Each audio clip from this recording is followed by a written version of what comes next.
The latest from our independent partners at Spotlight PA and their ongoing investigation into Pennsylvania's opioid settlement money. Drug companies are paying for their role in the opioid epidemic. Pennsylvania's share will be about $2 billion when it's all said and done. Of course, there's a group responsible for policing all this money.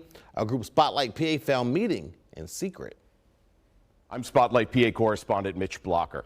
Drug companies are paying for their role in the opioid epidemic. Hundreds of millions of dollars are already in Pennsylvania from the national opioid settlements, and there's a lot more coming over the next 20 years.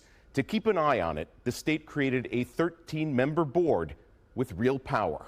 As drug companies were writing their first settlement checks, investigative reporter Ed Mahan was reporting on how opioid settlement money could save lives. Transparency is important for calling out waste, fraud, abuse, mismanagement, or even just problematic or areas of debate. It's important to understand that. Ed's persistence helped Spotlight PA publish the most comprehensive database detailing how opioid settlement money is being used.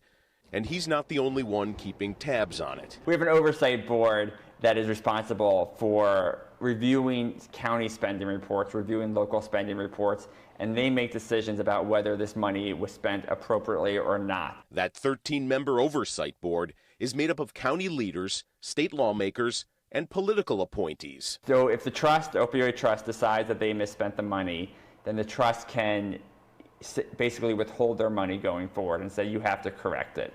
And if they don't correct it, then they can lose future payments. The big problem that has happened there is that this group, we've learned in our reporting, they met in secret for a while. They continue to have meetings with their members where they review spending reports outside of the public view. The Oversight Board says it follows state meeting law, but individual members acknowledge spending recommendations are made in private meetings. Critics say the public has been shut out of the process. We've taken a lot of steps to make sure the public has a way to participate in this process and a way to have their voices be heard. Since Spotlight PA's reporting on oversight and transparency, this is personal to me, how these funds are being spent. Public participation is growing. I think you've lost sight of who your client is here. You are representing me. You are representing the public to see that this unique and finite stream of funds is not wasted. The state opioid trust says it's working to improve how it engages with the public. You can see all of Spotlight PA's independent reporting at spotlightpa.com.